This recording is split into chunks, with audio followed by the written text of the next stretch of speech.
I'm in an open relationship, and my wife wants to have a child with a man I can't stand to keep things fair, but I can't help but feel that this is the greatest insult a husband could endure. Posted by you/ta_poly. Short version of the story: I've been in a 5-way polyish relationship for many years. My wife wants to have a child with one specific person I don't like, and I'm unsure how to oppose it without coming across as controlling. Longer version: my wife, Lori, 34F, and I, 35M, have been together for 16 years and married for 13, maintaining an open relationship since college. About 8 years ago, we met another couple, Kyle, 34M, and Andy, 33F, who were also open and poly. We hit it off immediately.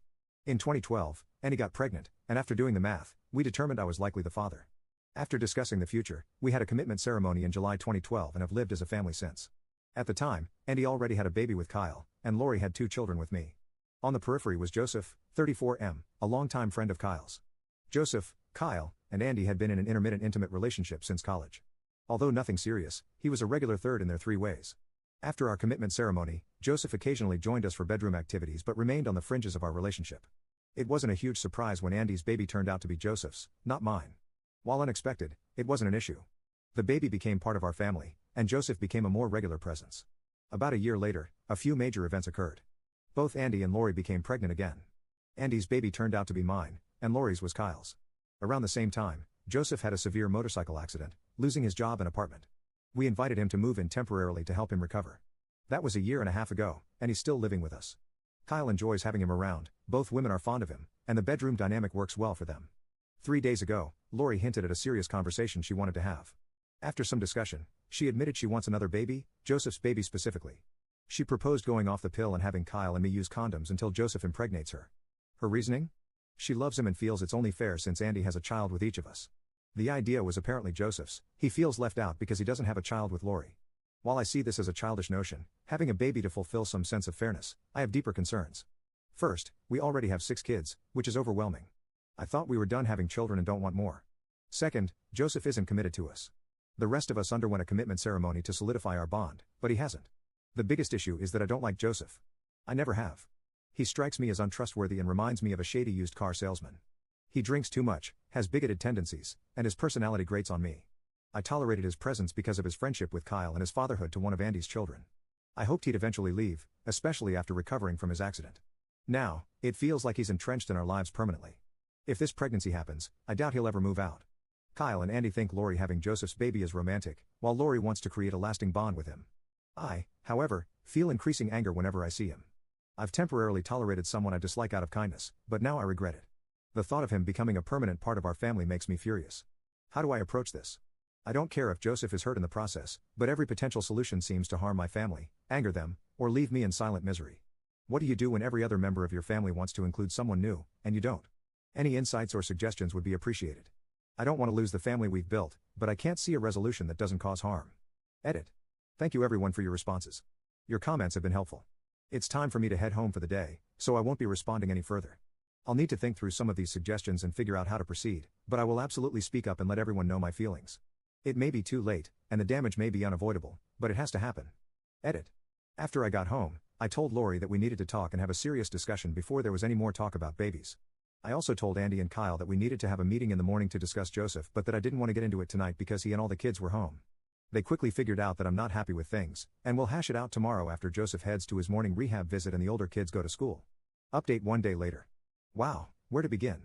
We had the discussion this morning, and it went about as poorly as expected. I began by clearing the air about my feelings for Joseph. I reminded everyone that he and I have never gotten along and that I've always viewed his presence in our home as a temporary thing. I told them all that I still view it as a temporary thing and that I can't support any moves to make his presence in our home more permanent. That's when Kyle and Andy dropped a bombshell. Following Lori's announcement a few days ago, they'd been talking about asking Joseph to join our family formally through a commitment ceremony, making him a permanent part of our household. They were apparently going to bring it up with me today. I reminded them that, as part of our original commitment, we'd agreed that any additions to our family had to be unanimous, and I made it very clear that I'd never agree to that. My statement led to a huge argument, during which they called me selfish and said that the 3 of them could hold a commitment ceremony without me. I didn't want to go there, but I shut that down by saying, understand that, if you do that, you're not talking about adding someone new to the family. You're talking about replacing me with him. I can't stay in a family that would hurt and disrespect me that way. That led to even more arguing that didn't have any real conclusion. That's when I turned to Lori. I told her that I loved her and that it broke my heart that she wanted to have a child with someone I couldn't stand. I also told her that I found it offensive that he'd ask her to have a child to placate his own ego, but I thought the request was fairly consistent with his lack of character. I reminded her that a child is not an object to be traded for affection or love and that they should only be created as an expression of love. I told her, without any hesitation, that having a child with Joseph would irrevocably change our relationship and drive a wedge between us. She would be choosing his happiness over mine, and that's how relationships end. She was crying the whole time, and when I was done, she called me selfish and mean.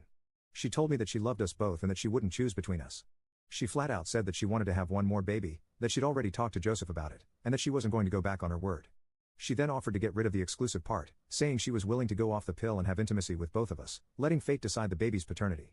I told her this was unacceptable, reminded her that I'm her husband and family, and he's not, and said that in not making a decision, she was actually making a choice. I told her that I'd be more than willing to have another child with her, but having a child with Joseph would be the end of us. And then I went to work. The discussion didn't really change anything or lead to any firm decisions, but the information is now out there, and everyone knows where everyone else stands. We'll see where everything goes from here. Second update 1 day later.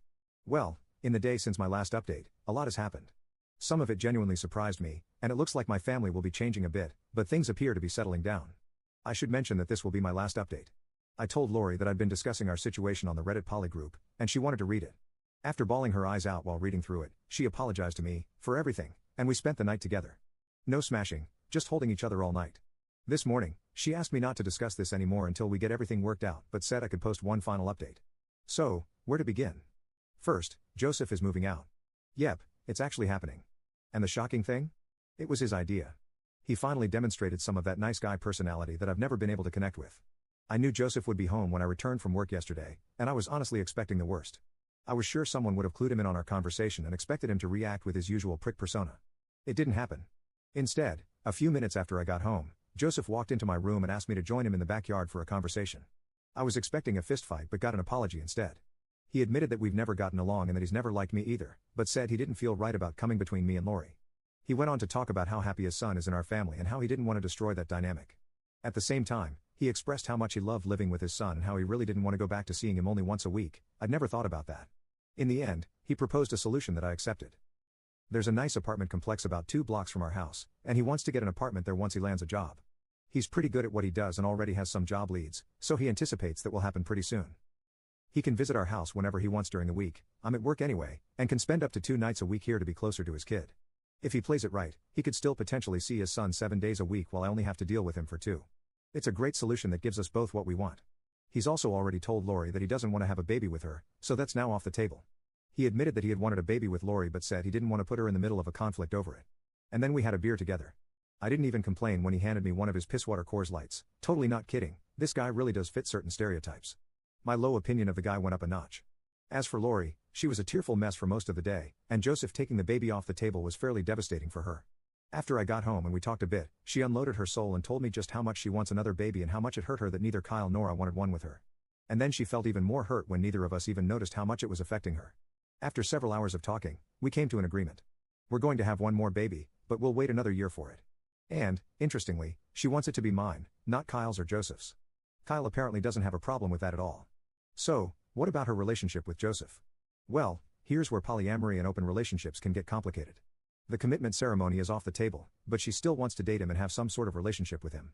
No babies, no pregnancy, just love and hooking up now and then.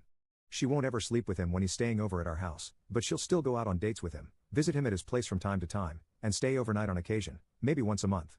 While I have to admit I'm still not totally thrilled with that, it's really just going back to the relationship they had before he moved in with us. I'll tolerate it for her happiness. Andy, on the other hand, is a problem. She's still furious with me over all of this and isn't showing any signs of backing down. In a way, it's understandable.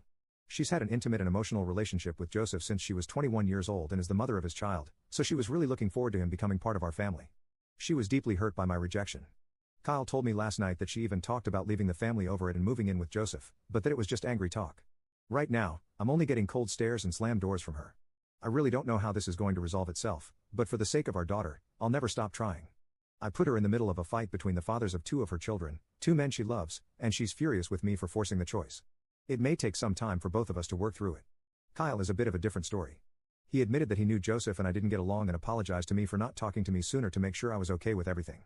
He apparently blames himself for the arguing, thinking it was his job to run interference since Joseph was originally his friend and I'm a life partner in his family. I told him not to worry about it because it was my fault for not bringing it up myself. Then we had a beer, Sierra Nevada West Coast Porter this time. Kyle has much better taste. So, with that, I'm going to wrap this up. I'd like to thank you all for your insights, commentary, and for putting up with my venting. Posting here gave me a place to mentally work through some of these issues before I broached them with my family, and it probably saved me from making some very ugly comments and choices. I genuinely appreciated reading your responses, and I know Lori found many of your comments eye-opening and insightful as well. Because someone requested it, we may come back and do an AMA at some point about the emotional and family dynamics of living in a large poly/tribal household, but we need to finish working through the current situation first.